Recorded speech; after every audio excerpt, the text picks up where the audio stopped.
Alors, merci beaucoup, Monsieur le Président. Donc, honorable assistance, bonsoir. En fait, j'aurai l'honneur de vous présenter ce travail qui consiste essentiellement à la prise en charge du patient diabétique dyslipidémique, les 7 erreurs à ne pas faire en pratique. Au fait, pourquoi j'ai fait ça? Parce que tout simplement, ce matin, Dr Hallal a fait son topo sur la dyslipidémie et j'ai dépisté cette erreur. Je me suis dit donc qu'il faut les corriger et c'est pour ça que voilà, donc... Mais en fait, on va essayer d'être complémentaire avec ce qu'il a dit, donc Dr Hallal. Alors, je commencerai mon topo par tout simplement de dire oui, le diabète, c'est un véritable fardeau. Alors, on connaît qu'il y a des complications sur le plan micro-angiopathique, mais aussi les complications, bien sûr, macrovasculaires. Et si on considère maintenant le risque cardiovasculaire chez le patient diabétique, on sait bien qu'il est à 2 à 4 fois plus élevé que par rapport à la population normale. Donc, il y a le problème, bien sûr, non seulement de ces complications qui sont majorées, mais il y a aussi le problème par rapport aux hospitalisations. Alors là, on voit bien que quand on considère les hospitalisations, on vous dit habituellement plus des 2/3 des hospitalisations pour les patients diabétiques le sont pour le problème cardiovasculaire. Alors bien sûr, identifier les facteurs cardiovasculaires est primordial. Et si je regarde un petit peu les différents types c'est-à-dire des facteurs, là on voit bien qu'il y a essentiellement le diabète, mais il y a aussi la dyslipidémie. Alors la dyslipidémie, c'est un des facteurs, je dirais, puissants du risque cardiovasculaire que peut éventuellement avoir le patient diabétique. Non seulement il y a la dyslipidémie, mais il y a aussi le problème essentiellement d'autres facteurs qui interviennent. Alors, on connaît maintenant le rôle hétérogène de l'hyperglycémie, indépendamment des autres facteurs. On connaît le rôle aussi hétérogène de l'hypertension, mais aussi de cette obésité. Et cette obésité, bien sûr, aurait des conséquences essentiellement sur le plan, bien sûr, cardiovasculaire. Alors, encore une fois, là, vous voyez un petit peu les études qui ont montré qu'effectivement, le diabète double le risque des événements cardiovasculaires.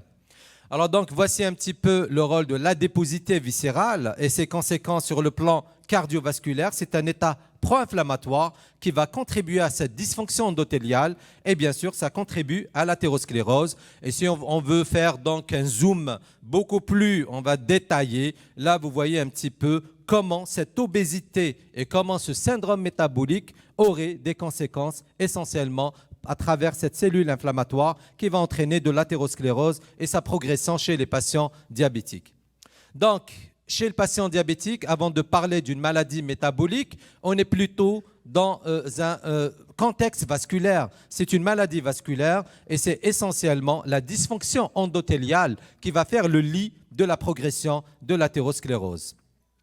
Alors, pour élucider un petit peu les choses à ne pas faire en pratique, donc j'ai imaginé cette observation clinique pour mieux comprendre.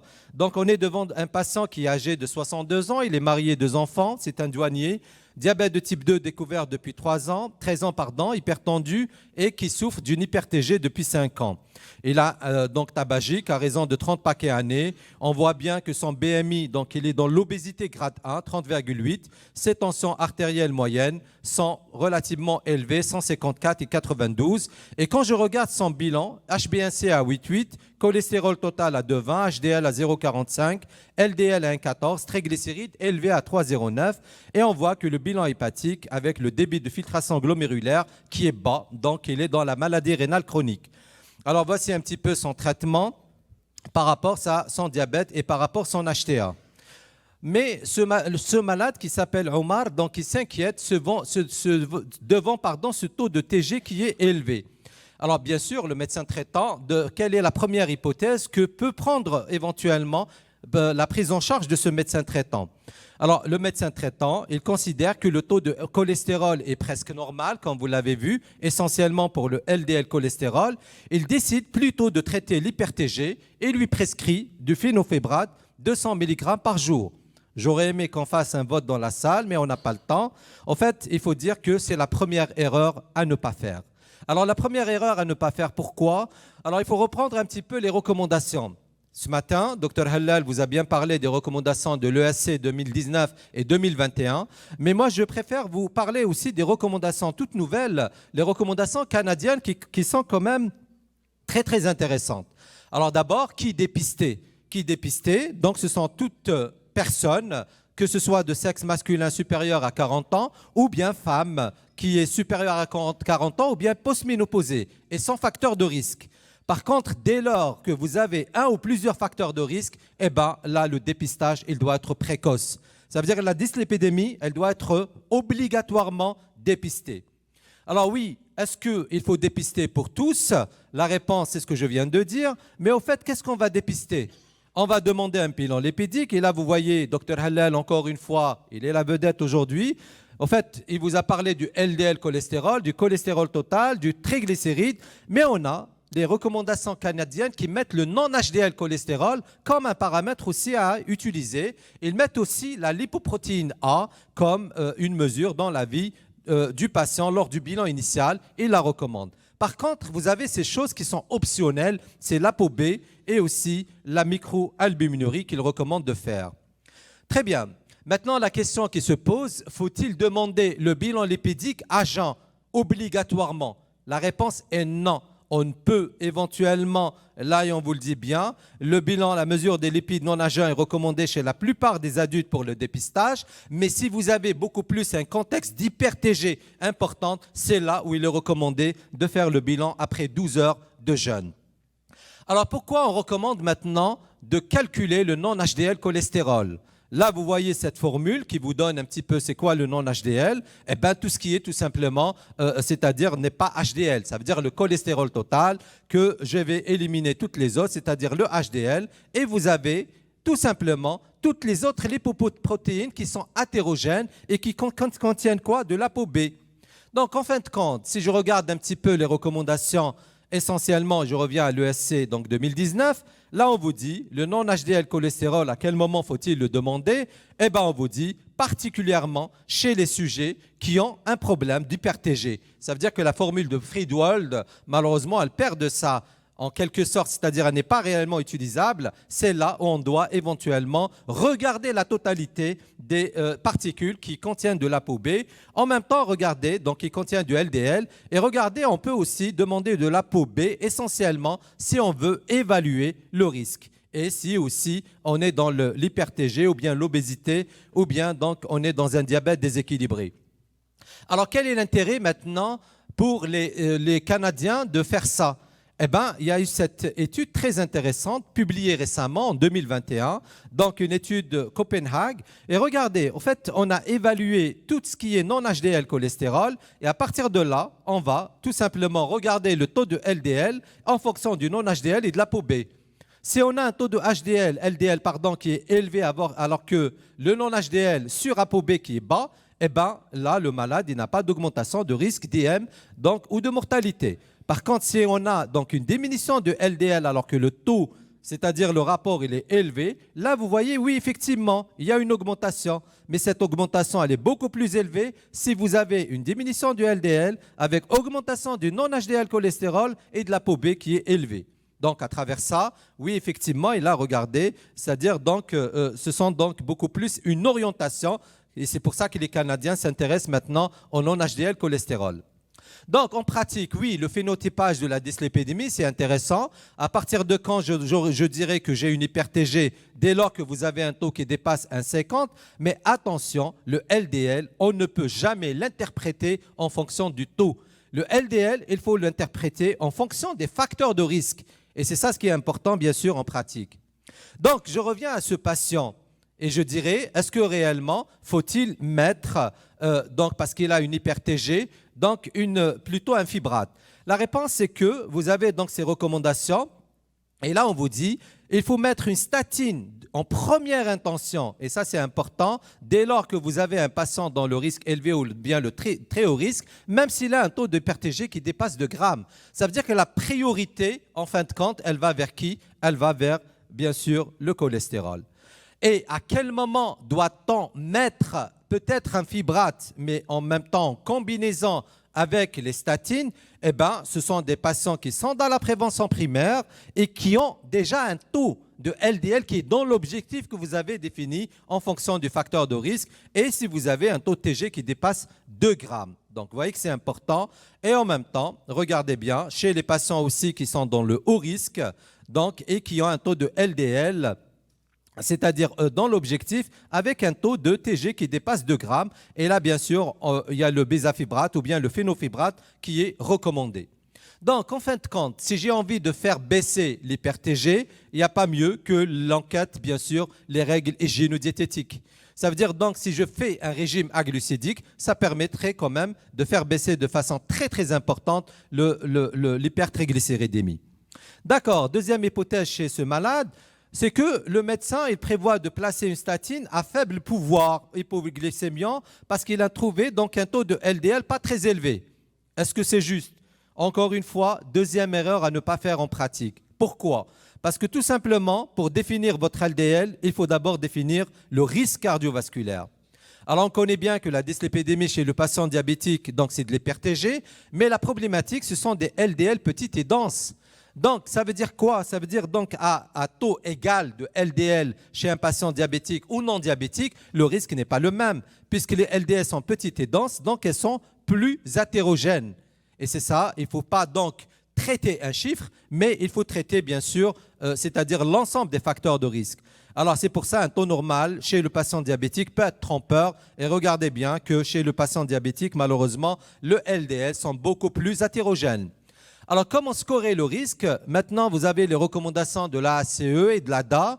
Là, c'est un nombre des facteurs de risque. Modéré, élevé, c'est dès lors qu'on a un ou deux facteurs de risque, ou bien 3 plus, là, on est dans le très élevé. Et regardez en parallèle, on vous donne le LDL cholestérol et son objectif. Et qu'est-ce qu'il faut placer en parallèle? Par contre, on a ces recommandations de l'EAC 2021. Et là, regardez, si je vois par exemple ce malade qui est dans un débit de filtration glomérulaire inférieur à 45, il est déjà dans le très haut risque cardiovasculaire. À partir de là, la définition du LDL cholestérol. Première étape, il faut aller inférieur à 1 gramme, bien sûr, mais il faut aller inférieur à 0,70 si on est dans beaucoup plus, c'est-à-dire la prévention, le risque modéré, le haut risque, pardon. Mais si on est dans le très haut risque comme ce malade, il faut aller tout simplement vers un objectif final qui est un LDL inférieur à 0,55. Alors je dirais oui, d'accord. Il faut d'abord grader le risque cardiovasculaire chez un patient pour définir, bien sûr, quelle statine faut-il donner. Et bien sûr, chez ce patient, on a déjà défini un objectif LDL inférieur à 0,55. Alors, troisième hypothèse de prise en charge chez ce patient, c'est que devant la présence d'une maladie rénale chronique, le médecin préfère prescrire plutôt une statine qui aurait une meilleure tolérance clinique. Est-ce que c'est juste? La réponse, encore une fois, c'est la troisième erreur à ne pas faire. Pourquoi? Parce que tout simplement, si on est dans le malade à très haut risque, égale statine, forte intensité. Et la question qui se pose en pratique, mais quelles sont les statines qui sont de forte intensité?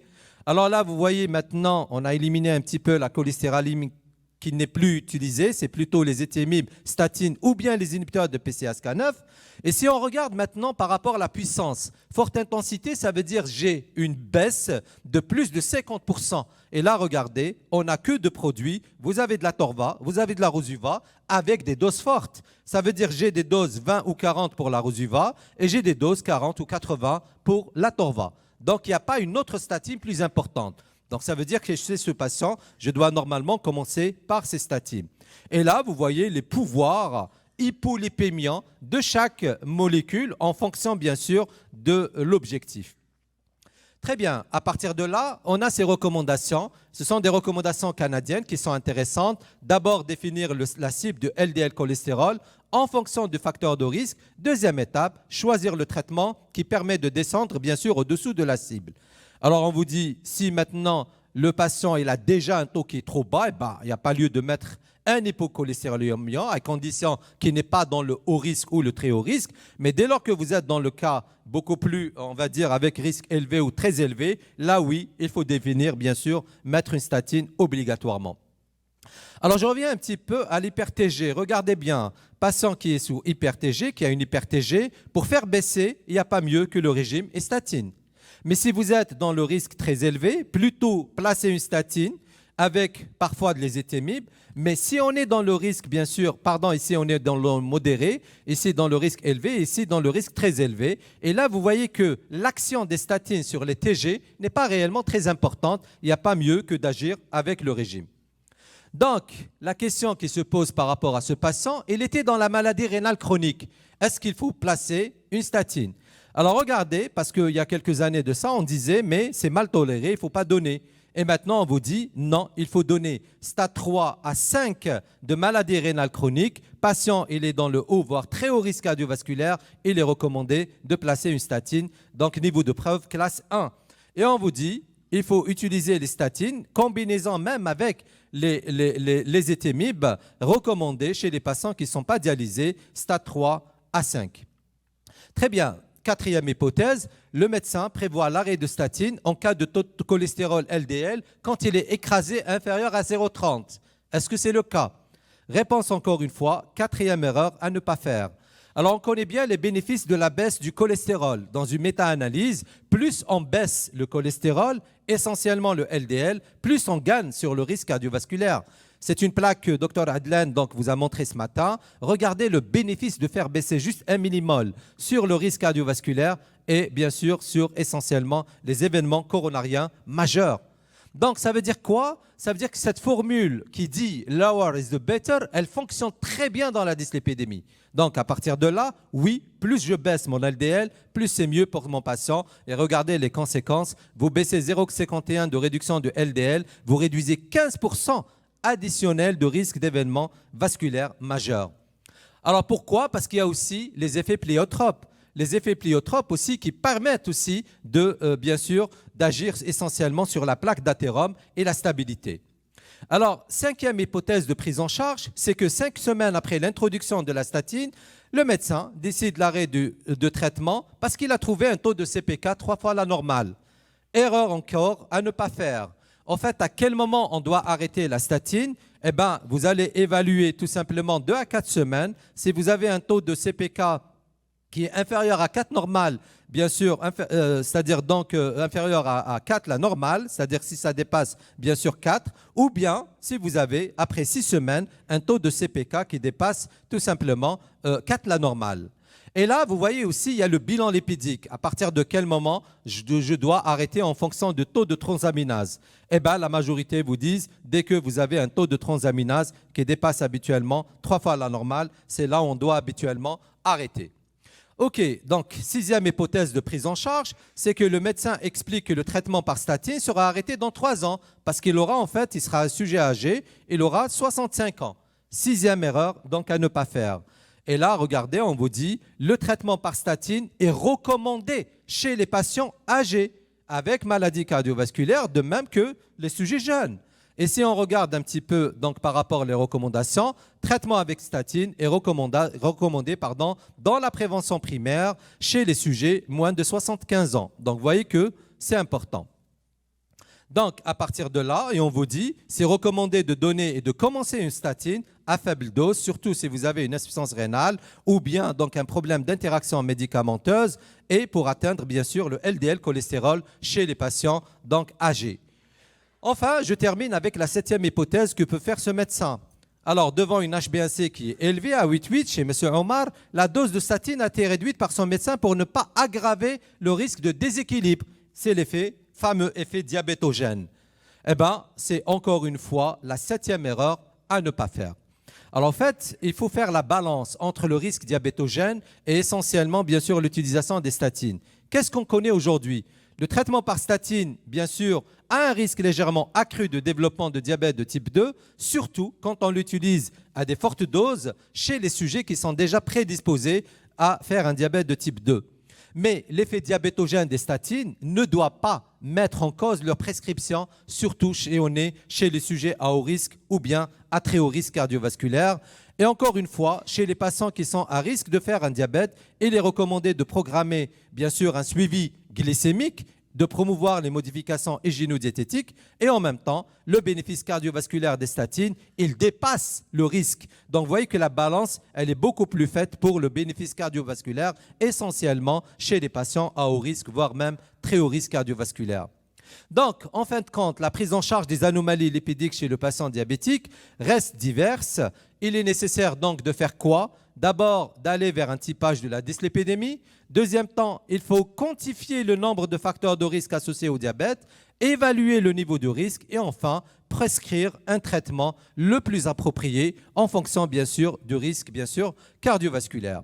Et là, encore une fois, si on fait baisser le LDL cholestérol, the lower, the earlier, the better, c'est toujours en mise et c'est pour ça que maintenant les recommandations actuelles, vous les voyez bien, l'ADA 2022, où elle met le diabétique dans une prise en charge multidisciplinaire et on insiste essentiellement sur la prise en charge, bien sûr, essentielle de cette lipidémie et bien sûr la prise en charge globale de tous les facteurs de risque. Et je vous remercie.